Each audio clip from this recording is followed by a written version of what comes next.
Handlebar grips are a really big personal preference thing. Some people like big, fat ones, some thin. Also, they tend to wear out quite often. So let's look at how to change your handlebar grips.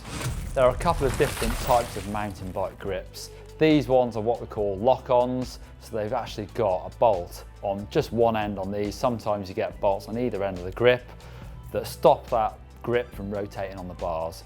So to replace these grips, simply undo the bolts. Here I've got a 4mm bolt on these ergon grips. Undo that bolt and this should slide off nicely. There we go, dead simple. These grips have got a built-in bar end plug that come out with the grip at the same time. I also make sure that this bolt is really wound off nice and loose because I've got carbon handlebars. I don't want to risk scoring that handlebar at all. So that's nice and loose and they just simply pull off. So the two types of grips are these lock-on grips I've just taken off and I'm going to replace with a new set, or there's a set of more old school grips that simply slide on. First we'll look at the lock-on grips. To put them on, I'm going to make sure that these bolts are really backed off, nice and loose. These grips have a bolt on each end, so nice and loose, and then simply slide it back on.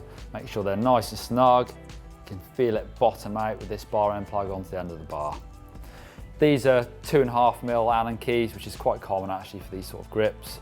And I'm just going to tighten those up, don't go crazy.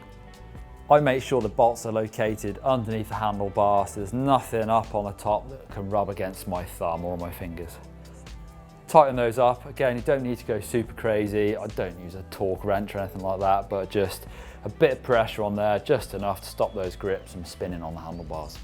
So there's the lock-on grip, dead simple process. The good thing about lock-ons is you can't get any water underneath them, or should I say you can get water underneath them, but they won't start sliding around on the handlebar because they're locked on with these bolts. You can just try pushing the things on, but they can get really tight and stick to those handlebars. The other option is to use something to sort of lubricate it onto there. I've used hairspray in the past, that works really well. These foam grips, actually, they don't recommend that you use hairspray or glue. They recommend using a solvent, like an alcohol wipe or a bit of disc brake cleaner or something like that. I'm going to spray a little bit of disc brake cleaner onto the handlebars. The reason I'm using a solvent is that's going to evaporate. If you use anything oil-based, it's going to stay on there and your grips are going to spin.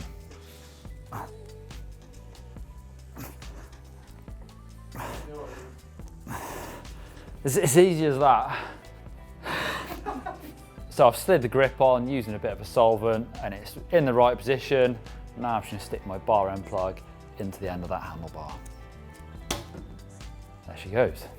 So to remove these conventional grips, if they came on your bike, what you need is a screwdriver, something like a little piece of plastic to slide down the grip, and a bit of solvent. First thing I'll do is remove the bar end plug. This is where I'm going to use a screwdriver, or if you can get your fingernails in there, do that. I'm going to be very careful with this because I've got carbon handlebars. There we go, and pull that out.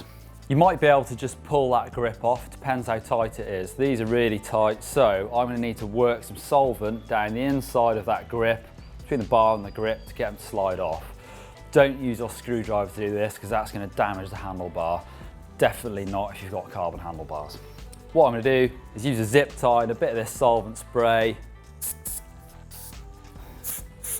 And again, work it a bit further. So I've worked some solvent all the way down the grip, pull that zip tie out. Now it's time to just give that grip a big pull. There's how to change your grips. It just depends on what type of grips you've got on there. And just be really careful not to scratch these handlebars. And for more videos from GMBN, you can click up here for our maintenance playlist, or if you want to start using these new grips, click down here for our skills how-tos, or click on me and my brand new grips to subscribe to GMBN.